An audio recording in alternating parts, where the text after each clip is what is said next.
ఈ సినారియో గన చూస్తే ఏ విధంగా ఈ మద్యం కుంభకోణానికి సంబంధించి ఈ కల్తీ మద్యానికి సంబంధించి ఏ విధంగా జరిగిందో మనం చూస్తే ఎప్పుడో 3వ తేదీ మలకల్ చెరువులో ఈ మద్యపానం దీనికి సంబంధించి కల్తీ మద్యంకి సంబంధించి ఎక్సైజ్ పోలీస్ వాళ్ళు ఆ రోజు పట్టుకొని 3rd పట్టుకున్నారు. 4th రోజున అక్కడ లోకల్ ఎడిషన్లోనే ఈ విధంగా రావడం జరిగింది. వస్తూ వాళ్ళు చెప్పిన దాని ప్రకారం చూస్తే అక్కడున్న మనకు వీడియో కూడా ప్లే చేసి చూస్తే గన వాళ్ళు చెప్పిన దాని ప్రకారం చూస్తే ఇది కేవలం ఒక 2-2.5 సంవత్సరాల కిందట నుంచి జరుగుతోంది, 2-2.5 నెలల నుంచి జరుగుతోంది అని చెప్పేసి వాళ్ళు ఇవ్వడం జరిగింది. ఎలా చేసేవాళ్ళు ఈ మొత్తం వ్యవహారాన్ని ఎన్ని రోజుల నుంచి? దాదాపు ప్రిపరేషన్ ఒక 2-3 మంత్స్ నుంచి ప్రిపరేషన్ జరుగుతున్నట్టు తెలిసింది. మాకు రాబడిన సమాచారం వరకు వచ్చిన వెంటనే దాడి చేయడం జరిగింది.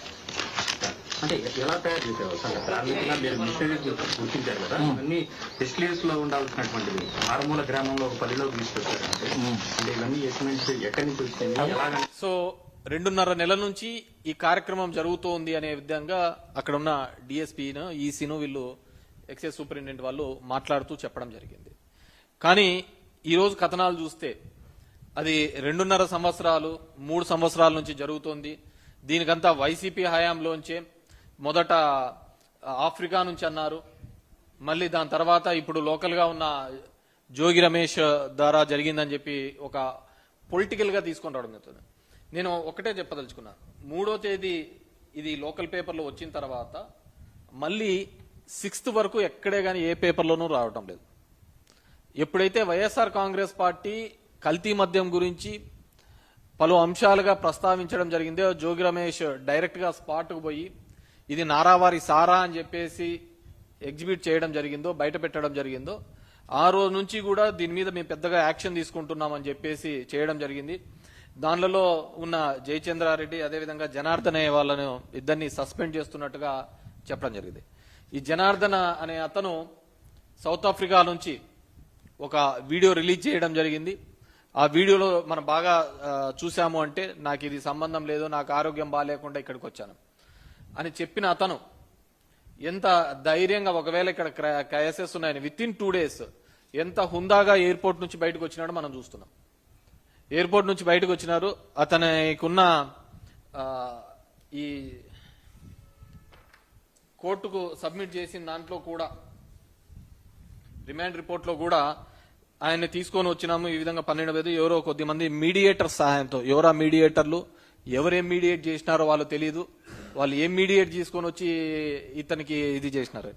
తీసుకొని వచ్చిన తర్వాత ఆయన రాత్రి ఒక వీడియో రిలీజ్ చేస్తాడు చేతులు కట్టుకొని, పక్కన ఎవరో అతనికంతా నేర్పిస్తున్నట్టుగా ట్యూటరింగ్ చేస్తున్నట్టుగా, అంతే కదా సార్, ఇదే కదా సార్, చెప్తున్నాం కదా సార్, ఈ విధంగా చేశారు. జోగి రమేష్ ఇతను 2.5 సంవత్సరాలుగా మేము వ్యాపారంలో ఉన్నామంట. జయచంద్రన్ ఇదైతే మలకల్ చెరువులో అయితే చంద్రబాబు నాయుడు గారికి చెడ్డ పేరు వస్తుందంట. ఈ చందమామ కథలన్నీ అల్లుకుంటా రావడం జరుగుతుంది. మేము ఒకటే చెప్తున్నాం, మా వాళ్ళు ఏదైనా ఒక చిన్న ఊర్లో ఒక ఫ్లెక్సీ కట్టాలంటేనే పోలీసు వాళ్ళు వచ్చి అడ్డం పడి చేస్తా అంటారే, ఒక చిన్న పోస్ట్ పెడతా అంటేనే పోలీసు వాళ్ళు వచ్చి చేస్తా అంటారే, అలాంటిది ఇంత పెద్ద ఒక దందా నడుస్తోంది, ఒక దందా చేస్తున్న దానికి వైసీపీ వాళ్ళు చెప్పినాడని ఎంత ధైర్యం ఉంటే జనార్దన్ రావు గారు చేస్తారు చెప్పండి? జనార్దన్ రావు ఒక వైసీపీ అతను చెప్పాడని చెప్పి జనార్దన్ రావు ఇంత పెద్ద స్కెచ్లో చేస్తాడా?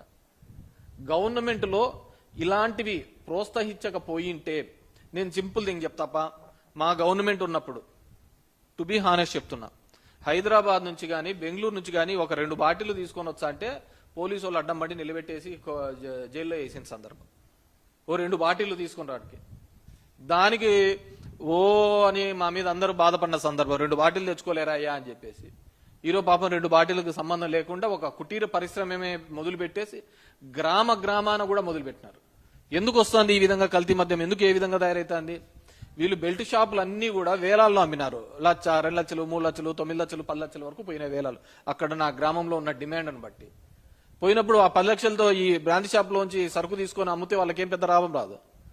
ఈ విధంగా కల్తీ చేసుకొని వస్తే మా ఏరియాలో కూడా, మా ధర్మవరం ప్రాంతంలో కూడా ఇప్పటికీ వైన్ షాప్స్లలో, కొన్ని తెలుగుదేశం పార్టీకి సంబంధించిన వైన్ షాప్స్లలో కదిరి నుంచి వచ్చి రాత్రిపూట వచ్చి బాటిల్ అలాగే ఉంటుంది, బాటిల్ అంతా ఇట్లా నీట్గా తిప్పుతారు, దాన్ని మాడుస్తారు, ఒక 2 కేసులు 3 కేసు ఒక కేసుని 3 కేసులుగా తయారు చేస్తారు, వెళ్ళిపోతూ ఉంటారు. అంత నైటే వర్క్ జరుగుతూ ఉంటుంది. ఇది ప్రతి చోట ఉన్న పరిస్థితి. ఎందుకు ఈ నకిలీది వచ్చింది? కేవలం వీళ్ళందరూ ఈ బెల్ట్ షాపులలాగా బాగా విస్తరించిపోయినాయి.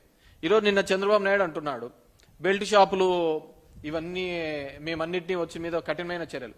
బాగా గుర్తుపెట్టుకోండి, ఆయన ఒక్క మాట అన్నాడు అంటే ఖచ్చితంగా దానికి వ్యతిరేకంగా జరిగింటది. మేము తీసేస్తామంటే ఒక 4 పెరిగింటాయి తప్ప తగ్గే ప్రసక్తే లేదు.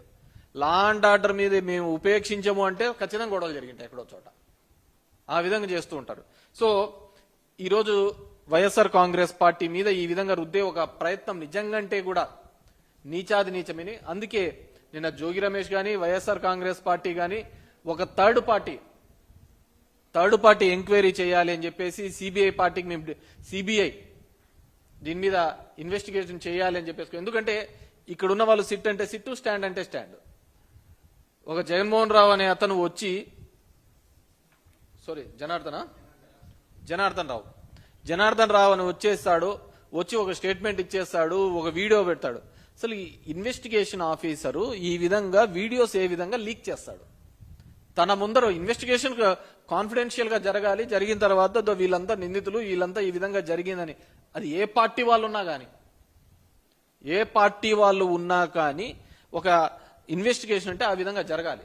వీళ్ళు కల్ప్రిట్స్, వీళ్ళు దొంగలు, వీళ్ళు దొరికారు, వీళ్ళు ఈ పద్ధతిలో చేశారని చూపించాలి. కానీ దాన్ని పొలిటికలైజ్ గా చేయడం, అది పొలిటికల్ గా ఇబ్బంది కలిగించాలి అవతల పార్టీని అనే ప్రయత్నం చేయడం నిజంగంటే మీరు దీనికి ఏదన్నా కానీ ఒక లాజికల్ కంక్లూజన్ గా ఎక్కడ దొరికారు అని మూలాలు కనిపెడితే ఇక్కడికి ఆగుతుంది.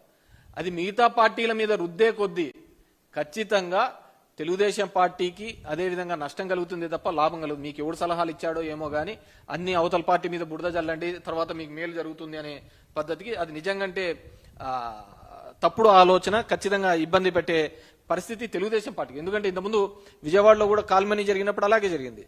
అంత కాల్మనీ అనే మళ్ళీ ఎవడో వైసీపీ వాళ్ళు ఉన్నారని చెప్పేసి దాన్ని చేసే ప్రయత్నం చేస్తున్నారు. కానీ ఈ రోజు ఎందుకంటే చంద్రబాబు నాయుడు నిన్న ప్రెస్ మీట్ లో చెప్పినారు 30,000 మంది చనిపోయినారు. ఈ show me 1 post mortem that ఈ గత ప్రభుత్వంలో మద్యం వల్ల చనిపోయినారని ఒక పోస్ట్ మార్టం చూపించండి, ఒక కంప్లైంట్ చూపించండి. ఈరోజు చాలా మంది చెప్తున్నారు, లోకేష్ చెప్తున్నాడు మేమే కనుక్కున్నాము, మేమే దీన్ని కల్తీ మద్యాన్ని అరికట్టే ప్రయత్నం చేస్తున్నారు. ఖచ్చితంగా అరికట్టాలి చేస్తే తప్పే కాదు, కానీ ఈ విధంగా దొరికిన దాన్ని కప్పిపుచ్చుకునే ప్రయత్నం చేస్తున్నారు. ఆ కప్పిపుచ్చుకునే ప్రయత్నంలో భాగంగానే మీరు ఈ రోజు వైసీపీ పార్టీ వాళ్ళ మీద ఇంకోరి మీద రుద్దే ప్రయత్నం చేస్తున్నారు. డెఫినెట్ గా మీ అందరినీ కోరుకునేది ఏంటంటే మీడియా ద్వారా తెలియజేసేది, ఎవరైతే దీంట్లో ఉన్నారో వాళ్ళు ఆ పార్టీ ఈ పార్టీ అని సంబంధం లేకుండా నిష్పక్షపాతంగా విచారణ జరగాలి అంటే అది ఒక సిబిఐ ద్వారానే, థర్డ్ పార్టీ ఇన్వెస్టిగేషన్ ద్వారానే జరుగుతుంది. మేము సిట్ అంటే సిట్టు, వీళ్ళంటే వేసినాం. దానిలో ఉన్న ఆఫీసర్లందరూ నాకు తెలుసు. మా జిల్లాలో ఎస్పీగా పనిచేసిన అతనే అశోక్ కుమార్. మా దాంట్లో ఒక ఎస్ఐ రెడ్ హ్యాండెడ్ గా దొరికిపోయినాడు, ఒక అతన్ని డబ్బులు అడిగినాడని చెప్పేసి, సురేష్ అని. నేను కంప్లైంట్ ఇవ్వడానికి పోయినా ఆయన దగ్గరికి. ఆయన దగ్గర పోతే ఆయన అన్న మాటలు ఏంటంటే ఇలా ఫోన్లో ఎట్లా మాట్లాడాలో తెలియదు అన్నాడు. ఫోన్లో డబ్బులు అడుగుతా వాయిస్ రికార్డింగ్ దొరికింది. దొరికితే ఒక సూసైడ్ ని హత్య కిందికి చేసే దాని మీద అది రికార్డింగ్ దొరికితే మేము తీసుకుపోయి ఇచ్చినాం అతనికి. ఇస్తే ఆయన అన్న మాటలు ఇదే, వీళ్ళకు ఎట్లా ఫోన్లో మాట్లాడలేదు తెలియదు అని చెప్పేసి. అంటే అతను దీనికి వేసినారు. సో అప్పుడు అది కూడా అప్పుడు టీడీపీ టైంలోనే ఆయన మాకు ఎస్పీగా ఉన్నాడు. నేను నో డౌట్ ఖచ్చితంగా దీని మీద ప్రెజర్స్ ఉంటాయి. ఎందుకంటే ఇది జనం యొక్క ప్రాణాలతో చెలగాటమాడుతున్నారు, జనం యొక్క ప్రాణాలతో చెలగాటమాడుతున్నారు. కాబట్టి ఐ రిక్వెస్ట్ దిస్ గవర్నమెంట్ ఖచ్చితంగా సిబిఐ ఎంక్వైరీ చేయాలి. ఎందుకంటే దీంట్లో ఎక్కడే గాని మీ ఇన్వెస్టిగేషన్ లో గాని మీరు మీ పేపర్లలో వచ్చే కథనాలు గాని కథలు గాని ఏవే గాని లింక్ కావటం లేదు, ఎక్కడో ఒకటి మిస్ అయితా పోతున్నాయన్నమాట.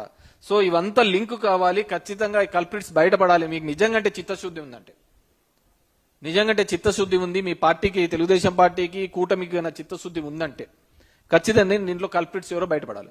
పవన్ కళ్యాణ్ ఎక్కడ పోయినా నాకు అర్థం కావటం లేదు. మద్యపాన ప్రియులకు ద్రోహం చేస్తున్నావు జగన్ అని చెప్పినటువంటి పవన్ కళ్యాణ్ ఏమేందో నాకు అర్థం కావటంలే. ఆ రోజు ఆయన అంతగా పట్టుకున్నాడు గవర్నమెంట్ మద్యం అమ్ముతూ ఉంటే. ఈ రోజు ఇంత పెద్ద ఎత్తున దొరుకుతుందంటే ఎక్కడే కానీ మాట్లాడటం లేదు. అది ఏం రీజన్సో ఏందో, కొంతమంది ఏదో ఇచ్చినారంటారు, మెయింటైన్ చేసుకుంటాను అంటున్నారు. కానీ హౌ ఫార్ మనకు అది దాని గురించి నేను లోతుగా కానీ డెఫినెట్ గా దీని గురించి ఖచ్చితంగా సిబిఐ ఎంక్వైరీ చేయాలి.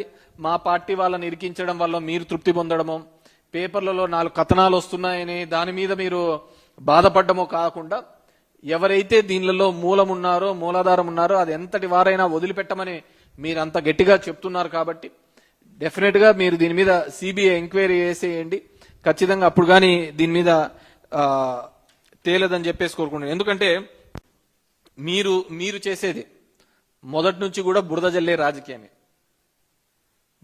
మా పార్టీ అతను రాజశేఖర రెడ్డి కావచ్చు, జగన్మోహన్ రెడ్డి కావచ్చు, మొండోడు కాబట్టి నిలవన్నారయ్యా. లేకుంటే మీరు చేసే పనులకు ఎవడైనా కానీ బిచ్చాన్ని ఎత్తుకొని పోవాల్సిందే. ఎన్టీఆర్ లాంటి వాళ్ళే మీరు నాశనం చేసి పెట్టరే.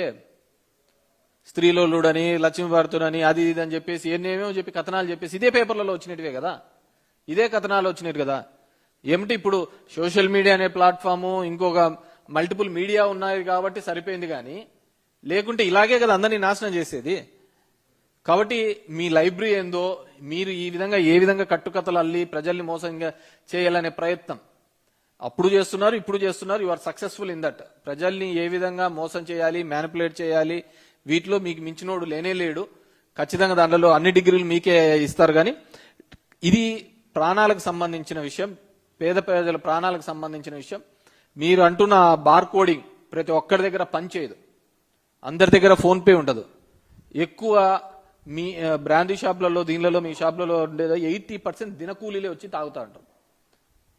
దినకూలీలు వచ్చి చేసే వాళ్ళ దగ్గర ఫోన్ పేతో పెట్టుకొని చేసుకొని, లేకుంటే స్కాన్ చేసుకొని ఇది ఒరిజినల్ డూప్లికేట్ అని ఉండదు. నిన్న మన ఏదో చిన్న వీడియోస్ కూడా వచ్చినాయి, బీర్వి అవన్నీ టెక్నికల్ గా మనం చెప్పేది కాదు. కానీ సో ఖచ్చితంగా కల్తీ మద్యం అనేది ప్రతి చోట, మొలకల చెరువులో మొదలైన సంఘటన విజయవాడ నడిబొడ్డున ఇబ్రహీంపట్నంలో ఉన్న చోట మా ధర్మవరంలోనూ కూడా ఉంది. మా ధర్మవరంలో ఎవరిని అడిగినా చెప్తారు, రైల్వే గేట్ కి అవతల పోయి అడిగితే ఎవరైనా చెప్తారు పైన క్యాప్లన్నీ తీసేసి అమ్ముతా అంటారు అని చెప్పేసి. సో డెఫినెట్ గా టేక్ స్ట్రిక్ట్ యాక్షన్ అగెన్స్ట్. ఎందుకంటే చంద్రబాబు నాయుడు గారు ఇప్పుడు మీరు అది కట్టాము ఇది కట్టాము దానిల కోసం కాదు, కీర్తి ప్రతిష్టల కోసం పాకులాడండి.